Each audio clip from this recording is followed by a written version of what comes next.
So there are automobiles with very sleek, sophisticated styling, like this brand new 2014 Jeep Patriot, brand new right off the showroom floor. And then there's vehicles like mine. Ooh. Yeah, very unfortunate mishap occurred here. I don't even know where to begin with this, to be honest with you. The Wolf-Pup is dead. Well, actually, the Wolf-Pup is alive and doing very well. All I had was a busted lip and a mild concussion, but I did survive the impact. But my car is a different story. It is unfortunately rode off. There is over $9,000. According to the insurance adjuster, there is over $9,000 in damages done to this vehicle. So it's not going to be seeing the light of the road again. There is a bent frame. Bent frame isn't really a big deal. You can straighten a frame, but there is substantial amount of front end damage. We do have a kink in the frame underneath here.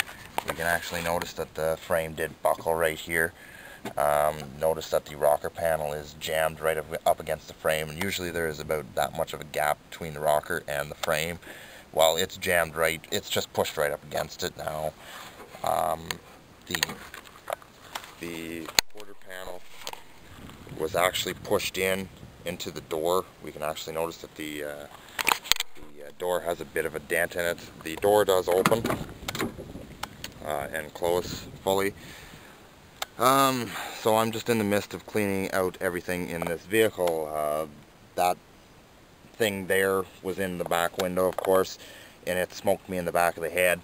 Luckily it's not made of concrete, which is good, because if it were, it would have been a horrible story.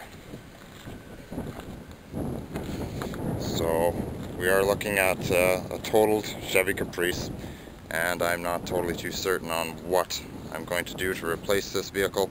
I did buy a Cutlass Sierra, but I was going to buy it anyway to basically do repair videos on it, and it wasn't really purchased to replace this. It was purchased to, well, additional videos to my channel. But anyway, so like I say, it is a write-off. The lady that I hit was driving a vehicle similar to this, except it was a Liberty, an '08 Liberty. So I don't really keep up with Dodge, but it was a Jeep, so it had basically the same kind of body styling as what this thing has. She walked away with a pretty bad gash on her wrist. I walked away with a busted lip, and I cut my finger somehow on something inside the car. I'm not sure what. It's one of those mysterious things that happen when, you know, you're getting bounced around inside a car wreck, right? You just don't know. So I had a mad gash right on my finger. It was bleeding profusely for a while, and then it stopped. But anyway, the way it happened was that she was driving on the wrong side of the road, delivering newspapers. She was on the shoulder of the road, and for some odd, bizarre reason, she figured that she could dart across my lane and go into her lane and continue on her route. Well, when she seen me coming, I guess she panicked and stopped in the center line, and I, paf, smoked her head on doing highway speeds. So I got out of the car, and of course, madder than all hell, and, you know, started cursing and swearing like a drunken sailor. But of course, once the adrenaline comes down, then you start to assess the situation a little more clear, and it's like, well, are you okay? Are you okay? And then, you know. But of course, when something like this happens, and, you know, you get out of the car pretty hot-tempered, right, and you're just cursing and swearing. Well, with me, it was no different. The adrenaline was, of course, pumping, and, you know, what do you do? You know, there were things that I said that I just couldn't control myself from not saying. So, anyway, after the collision, her vehicle was totally disabled. It would not start. Mine, however, did start. I did drive the vehicle off the road, and I parked it on the south side shoulder, and that's where it laid until this tow truck company here came and got it. We do have quite a bit of issues here. Notice this rust line that runs in along here. Okay, this is where my bumper filler was lined up with, okay? So this definitely indicates that the body of the frame, in fact, shifted ahead of the frame about 1.5 inches. At least an inch anyway. Like, the impact was that severe that the body actually slid forward. Like I say, so the insurance adjuster says $9,000 worth of damage. Of course, they're not going to pay that. And of course, neither would I, because I can go out and find another Caprice that's got 10 times less miles, where the body is in fair condition, the paint is in fair condition for maybe $1,000. So of course, nobody is going to invest $9,000 into this car. I know I wouldn't. It's just not worth it. Like, it isn't worth it. It's not just the money, it's the man hours involved into getting it back the way it was. And plus, not only that, when you're straightening a frame, or when you're lifting the body off the existing frame and rolling a different chassis underneath it, the car will never be the same. It's been in an accident, it'll never be the same. So there's just no point in ever bothering with something like this. So I'm rocking this.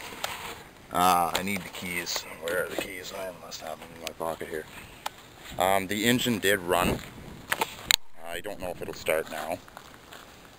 It's kind of, well, the radiator was totally a write-off. The fan, when I first started it, it was making a lot of noises. I'm assuming that the fan was bent out of shape and it's been hitting the engine somewhere. The linkage is also screwed up. Like, look at this. I think the battery's dead anyway. I don't think we'll have any luck here. Try it just for something to do. The linkage is all busted up here. There we go. Yeah, we got a dead battery here. Well, that's unfortunate. It's probably the sulfuric acid leaked out of it. But the linkage is definitely bent out of shape. I can't get it into park.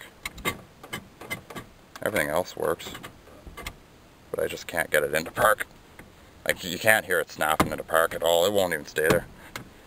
Like, the linkage is bent, or either that or the firewall of the car is rubbing against it. I don't know. So it is what it is. Good thing that thing wasn't made out of cement. Anyway.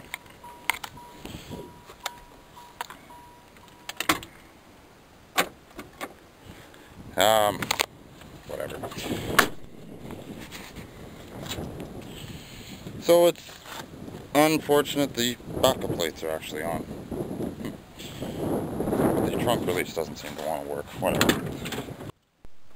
I thought in my wildest dreams that I'd be caught doing this.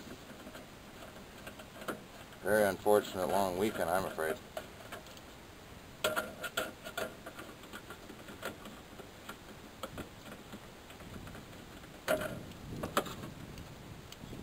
Throw them on the Jeep, maybe.